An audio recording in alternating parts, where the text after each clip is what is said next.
Hello, everyone. We'd like to thank you all for coming today to this huge day for our athletic program, especially our football team. My name is Scott Holland. I will introduce our Director of Athletics, Paul Bubb, and he'll make some comments and turn things over to Coach Davis. We will take questions from the media. We have a microphone for our stream, so if you could just raise your hand and we'll bring the microphone over. So without any further ado, here's our Director of Athletics, Paul Bubb. Thank you very much.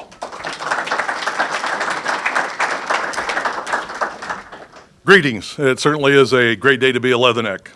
Hoorah. Juan, come on, man. You're letting me down. It's fun on you. Welcome to all of our guests and members of the media joining us today, and especially those joining us live stream. Thanks to our friends here on campus, the UTV, for doing this for us. Happy to have from our university administration joining us as well today, President Huang, Vice President Thompson, also Vice President Edwards, Vice President Smith. Thank you for being here. I want to make a special welcome to some family people that are here.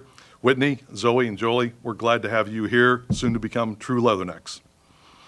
I want to thank my search committee. The way we go through the process, I feel very fortunate to have Jeremy Robinette, who is our faculty athletic rep, also a professor in the RPTA program, as well as Todd Lester, president of Clock Tower Bank, and president of our Leatherneck Club board, served with me on our search committee.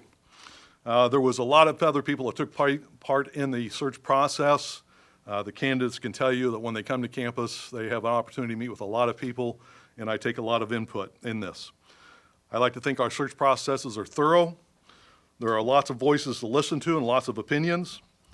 Those are outside of our area who've worked and known the candidates I've had the opportunity to visit with, and other college coaches to get their opinion.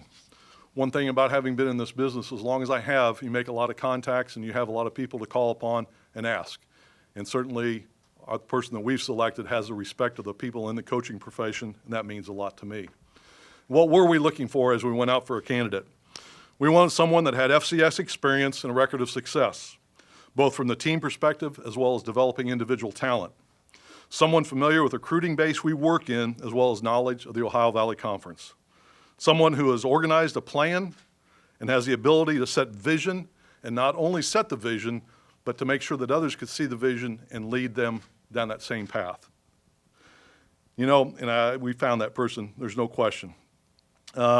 His answers were well thought out, they were direct, but they were also thoughtful.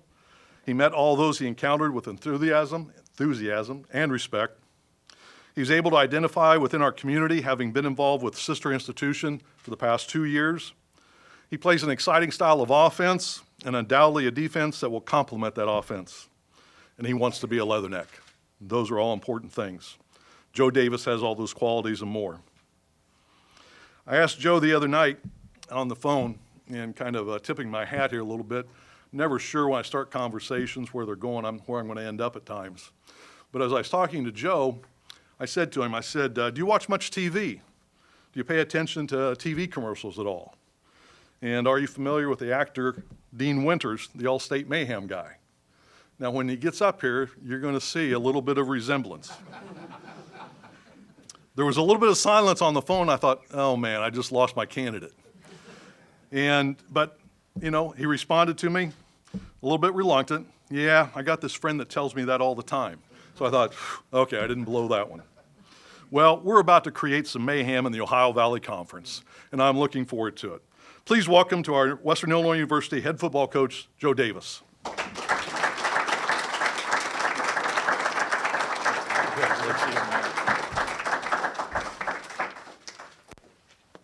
Good afternoon. We're going to try not to make this too much mayhem here this afternoon, but just want to thank Paul Bubb, and you can see that he has excellent taste because this is the tie that he got for me today that I'm wearing. So want to thank President Wang, also Claire Thompson, just for their involvement and enthusiasm for this process, and certainly want to thank my beautiful family. If I could tell you the amount of boxes my wife has packed and things she's thrown away and moving trucks she's had to organize, we'd be here afternoon. She's a true trooper, and my two daughters will be the biggest Leatherneck fans in Macomb, absolutely. So very, very humbled to have them here watching me today. So one of the reasons that I was really attracted to this opportunity, because there has been a tradition of excellence within the football program here, okay? Over the years, over time, there has been excellent players, excellent teams, and excellent coaches, and that's something that really attracted me to this opportunity, to be a head football coach at Western Illinois. One of the first questions that the search committee asked me was, what's your familiarity with Western Illinois? Well, I came up in this state as a small college football coach in Division III. And when you coach Division III football, you have to turn over every single rock in the state. You're in every small high school, you're in every county, you're all over the place as you're searching for players. So I had some familiarity with Western Illinois. And then when I was at Northern Iowa, in 2015, Western Illinois came up to the Unidome and kicked our butts. So I certainly was aware of the tradition and the excellence here. So, you know, my goal and my dream and my vision to be a head football coach really stems from my time as a young player and having some unbelievable mentors and coaches in my life, okay? When I was coming up and I grew up just outside of Detroit, I was very, very fortunate in high school and then as I progressed into college to have some coaches that were very, very intentional about building into my life, okay?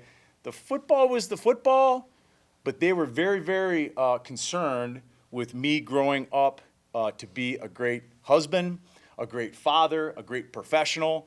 And my college head coach, a guy by the name of Jim Lyle, was a guy that really took me under his wing and probably gave me second and third chances when I maybe didn't deserve it.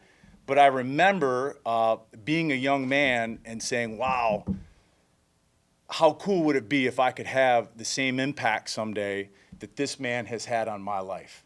And therefore kind of got the coaching bug, you know? So I went to graduate school in Detroit and got my start coaching in Division II. I told my parents I was going to try to delay getting a real job as long as I could and played in the Arena Football League for a while, went and traveled over to Europe and played and coached. And then Whitney and I have been on this unbelievable journey of mentoring, teaching, and obviously using the game of football as the platform. So very humbled, very, very excited. A lot of folks have asked me maybe about the foundations of the program as I see it, right? And philosophically, how I envision running this program, okay? I told the players this morning, and I almost jumped off the stage twice. I was so dang excited in there with the players. But everything we're going to do here at Western within this football program under my leadership is going to be based on truth and love, okay? As a leader of young men, I want to be able to be honest with them at all times, even though they may not like the truth sometimes. We're going to talk a lot about transparency and truth, and certainly in Division I football now with the transfer portal and NIL and social media, these kids want to hear honesty from someone that they're putting their trust in, and that's certainly something that my staff and I are going to reciprocate. And then that word love, like it does to all of us, it means a lot to me. And I was very, very fortunate when I grew up to grow up in a very loving family. My family remains very, very close, my brother, sister, and I. And I would use some of these examples, you know, of what really love is as a leader. I remember being about 10 or 11 years old, and probably like a lot of us, played a lot of different sports or involved in different things growing up. And might have been my first or second year of playing football. I had come home and my mom started to notice a little bit of pep in my step. She's like, wow, you kind of like playing ball. I'm like, I really like playing ball. Well, the next day I came home from practice, okay, and this is pre-social media, pre-smartphones, okay? I don't want to date myself too much. She had checked out every single football book in the library, and they were all on our kitchen table right there. Howie Long's Football for Dummies, Joe Montana's quarterbacking manual, everything, because she saw how much I loved it. And she saw the people that I was around. She saw the experience that I was starting to have. And so she loved me and she wanted to be a part of it. I'll never forget that and remain somewhat of a core and a fabric of who I am today. When I had progressed on to college and I played Division III football, I mentioned Jim Lyle at Adrian College, had an unbelievable experience. Probably make my wife laugh. my parents, we came from humble beginnings. And so to travel to see the games, my parents could not afford hotel rooms. They're like, God, we want to go see this game. We want to see you play, Joe. It's just tough. It's tough to go out and buy all these hotels. So after my first summer of college, I saw my dad in the backyard ripping all the seats out of our old Ford Econoline van. I said, Dad, what is going on? He takes a piece of plywood, slides it in the back, and puts an old queen-size mattress in the back. And that's how him and Mom saw every single game for the next 3 or 4 years of my life. Even as the team bus was pulling up to the stadiums, and there's Mom and Dad getting out with a cup of coffee, and and I'm like, oh, jeez. Very embarrassed at the time, but very appreciative now. And so that foundation of love is certainly something that's a part of me, and our players will feel that. So that's what we'll be about. We're not going to make it too extravagant. We're not going to make it too complicated. We want these players to understand that we're going to be honest with them. It's going to be based upon transparency. And when they need a hug, we're going to hug them.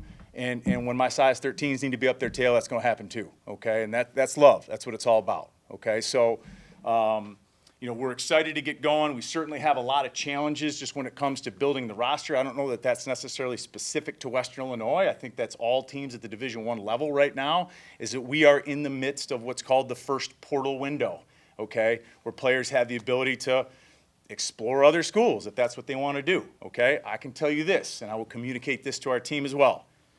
I want guys who want to be here at Western. I want guys who want to be a Leatherneck, period, okay? And there are attributes to being a Leatherneck that we are going to search for when it comes to recruiting high school students and when it comes to recruiting the transfer portal. Guys that have a little bit of chip on their shoulder, guys that want to get a degree from an outstanding regional institution. And the last thing, and this is the most important thing, and I told the players this morning, and this is real now, a chance to compete for an Ohio Valley championship, period. That's real now. We're entered in the new league. There ain't no history in this league, okay?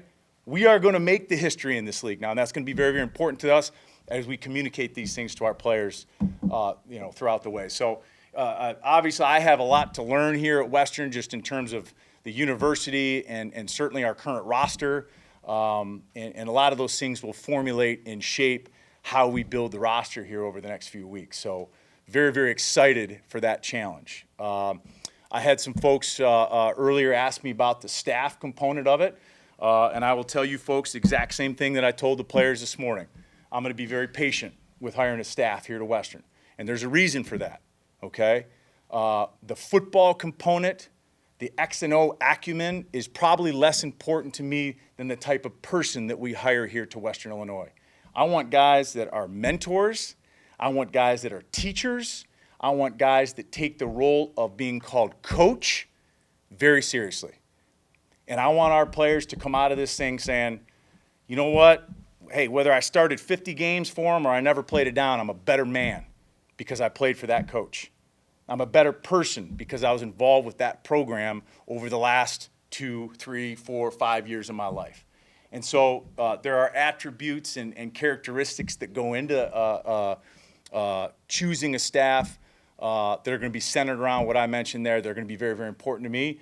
And if it takes us 2 weeks to fill the staff out, if it takes us 2 months, but I want to find the right guys in here. So certainly going to be focused on that in addition to the recruiting piece here, over the Christmas break a little bit. So, very, very excited. The last part that I would mention here, and I'll be happy to take some questions.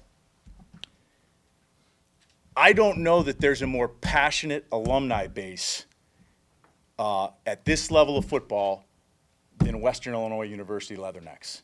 When you go into the Chicago suburbs, when you travel regionally throughout this area of the state, hoorah!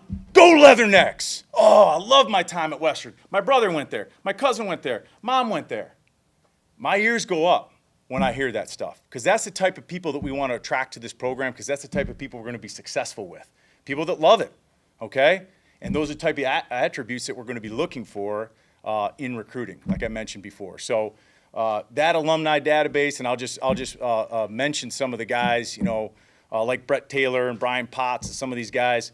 Paul mentioned the interview process, And Paul is going to be very intentional with people he's interviewing of making sure they meet everybody. So I was running around here last Monday meeting every constituent on campus, but I mentioned to Paul, one of my most favorite meetings was sitting on a Zoom call with Western Illinois Leatherneck football alums. These guys were all over the country, in their cars, taking their kids to school, popping out of their job. And I don't know as much as they were interviewing me as they just wanted to bust each other's tails for about 30 minutes and tell stories and talk smack a little bit. And that camaraderie, that brotherhood, I felt that. It got me excited.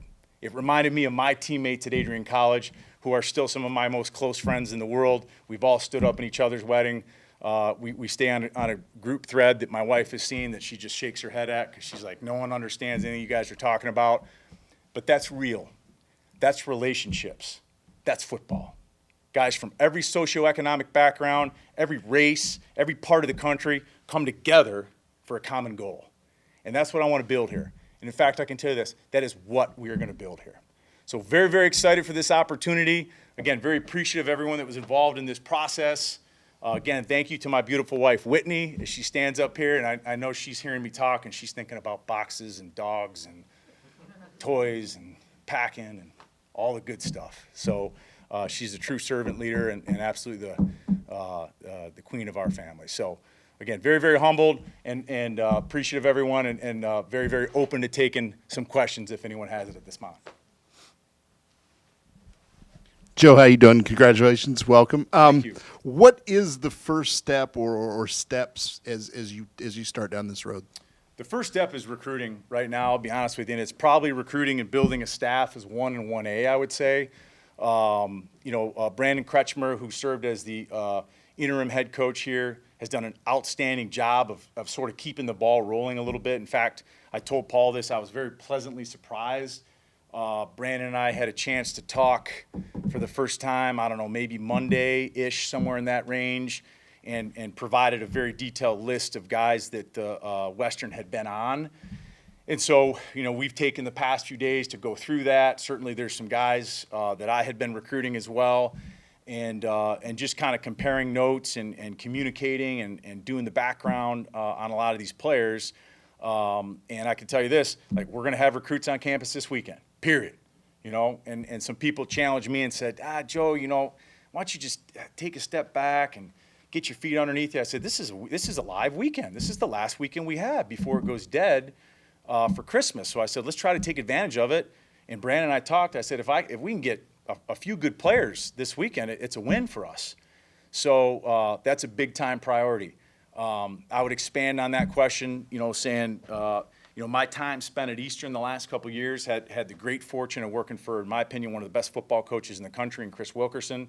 We attacked the transfer portal in a little bit of a unique way. If anyone followed Eastern, you know that we found some guys that were coming up out of Division II or Division III or NAIA, guys that felt like they had a little bit of something to prove, at the Division I level. And certainly there's some physical attributes that we're going to look for. But to me, those guys are leathernecks. Those guys just got a little bit of grit and toughness to them, and that's what we want here. So that recruiting piece is going to be a huge priority, even though it goes dead, meaning that the NCAA dead period, a recruit cannot come on campus and we cannot see them. We certainly can still communicate with them via social media and phone and things like that. So huge priority here, over the next few weeks. Joe, you invoked it earlier when you talked about the challenges, and everybody who's been in this room have heard about the challenges of coaching here for years and years. Yeah. You're not taking this job if you don't see advantages. What did you see that brought you here that made you believe this was the right opportunity for you? Yeah, that's a great question. And I do mention challenges, and I want to clarify that by saying there's challenges everywhere. Dr. Hung and I were talking earlier. I mean, if you're at UCLA or Texas A&M, they have challenges too. University of Illinois has challenges. But to me, I look at it as positives. I look at some of these things as unique opportunities. And again, to me, there's a fit that you're looking here when it comes to recruiting. If a young man is looking for the $30 million stadium and the $50 million football facility, that is not a reality for us right now, okay? And we all understand that. If a young man is looking for, number one, the opportunity to play full scholarship Division I football, Number two, the opportunity to be coached by a relationship-driven staff, guys that are really, really going to be intentional about building into their lives. And then number three, and I mentioned this, the opportunity to win an Ohio Valley Conference championship. Those 3 bullet points, to me, are going to be very important as we sell and try to find prospective student athletes here to come to Western. Coach, first off, congratulations. Thank you. How big of an advantage is it coming from Eastern Illinois into Ohio Valley that you're familiar with all the opponents that you'll be playing this Yeah, year? I think it is. I think it is a great advantage. You know, there is certainly from a competitive standpoint, there's familiarity with the league. There's great football, you know, to be played in this league. I also believe that of all the FCS conferences I've coached in, there's probably the most parity in the Ohio Valley, and that's not a disrespect on anyone. I think it's a positive. I would say this past season, the last place team could have beat the first place team and everyone in between. It was very, very close in the Ohio Valley. And as I evaluate the roster at Western, and again, not knowing as much as I will know here over the next few months, I think the roster is probably a little bit more ready to compete than we were our first year at Eastern. And Eastern, when we took over there, had gone 3-27 or something like that in 3 years. So, you know, that familiarity is certainly important. Obviously, the regional component. You know, we're going to be recruiting a lot of the same type of players from a lot of the same locations. And so, you know, I think it's all a positive. You know, and as much as I loved my time there in the last 2 years, we're going to be trying to get after those guys here real quick.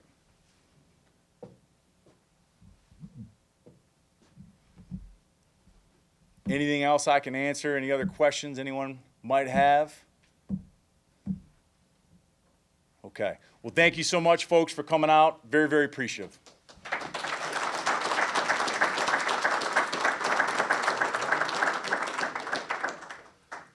Again, we appreciate it. It's an exciting time for us right now. Of course, a lot of seasons going on, but getting our football program and the soccer program both into Ohio Valley Conference now, so all 17 of our sports are in the OVC. It's an exciting time, and it's a great day to be a Leatherneck. Thank you. Hoorah.